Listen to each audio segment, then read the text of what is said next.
There are currently 2,600 billionaires in the world that we know of. And a few weeks ago, I spent over 10 hours with 3 of them and learned these 8 things. And my brother and I were invited to Necker Island, so it's the private island of Richard Branson, who is the founder of Virgin. And while we were there, we met a few billionaires, and there were at least 3 that we know of. And so we got to talk with them, share meals, and even party together in the evening. It was all part of a mastermind, and now if you're wondering how to get into something like this, I can tell you that it's not easy. You have to be sponsored, and you need to accomplish some pretty impressive things, especially if you are young. And so the mastermind itself is divided into 2 groups, one for young entrepreneurs and the other one for more experienced individuals. And that's where the billionaires were. And so before this, I had never met a billionaire in my life, and honestly I was really impressed, not just by what they've accomplished, but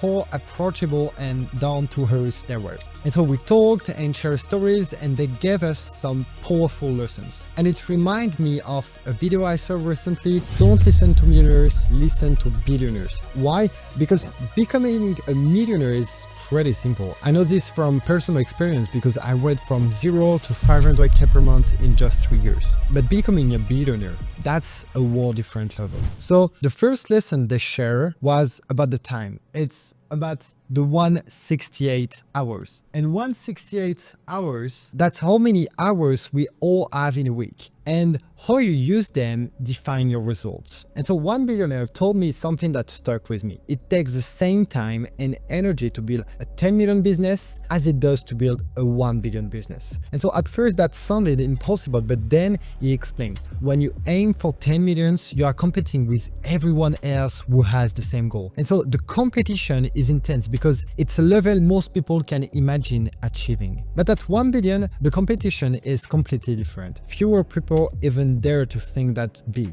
And so the difference isn't the hours, it's the scale of the problems you choose to solve. And so this guy wasn't in tech or finance, he was one of the biggest sellers of peanuts in the world. And so his business wasn't revolutionary, but he became the best at it. And so his obsession with efficiency took him to another level. For example, he lived in Singapore because its airport is the most efficient in the world. And he also had like a private jet, which he called the time machine, because it let him save hours and earn back time. Time he used to make even bigger decisions and solve bigger problems. And so the second lesson came from Richard Branson himself, because we got the chance to talk to him. And one thing he emphasized was this: put yourself first. At first, it might sound selfish, but his reasoning was simple. If you don't take care of yourself, how can you take care of others? Your health, energy, and well-being are the foundation for everything else in your life. And so Branson's point was clear: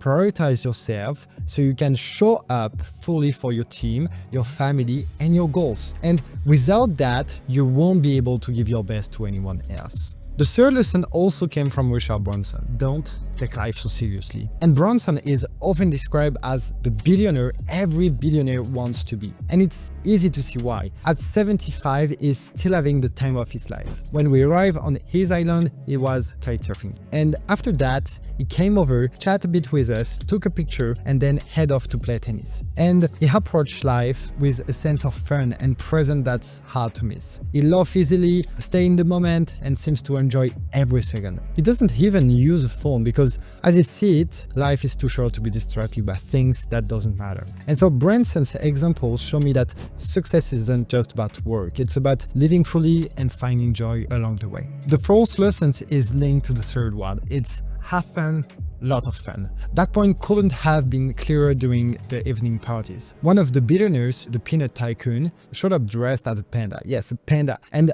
as if that wasn't surprising enough, he also turned out to be an incredible DJ. He had been a DJ in his younger years and showed that many of his entrepreneur friends had started the same way. And so maybe there is something about mixing music that sharpens creativity. And so when he took over as DJ at the party, he absolutely on it. Watching someone who had built such a massive business let loose, dance, and keep the party alive in a panda costume was unforgettable. And so that night it clicked. Even at the highest level of success, having fun isn't optional, it's essential. So they just don't work hard, they enjoy life to the fullest. It's a reminder that no matter how busy or ambitious you are, joy and playfulness should always be part of the journey. The fifth lesson is don't criticize, ever.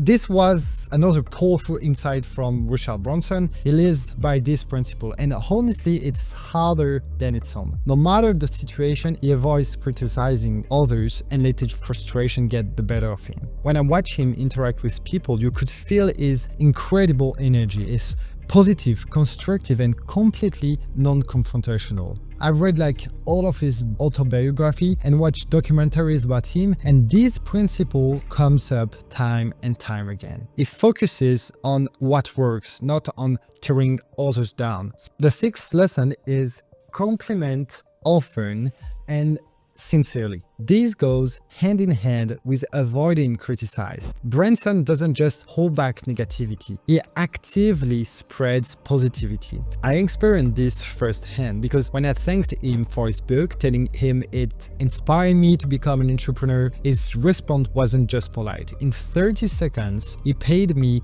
2 genuine compliments, one for my effort and another one for how far I did come. And apparently this is how he works with his team too. Even when they have challenges or frustrations, he always focuses on encouragement and praise. And so his approach isn't just about being nice, it's about building trust and motivation. And so the lesson is pretty simple, is avoid criticism and amplify positivity. People thrive when they feel appreciated, and a simple compliment can go a long way in building great relationship, whether it's in business or in life.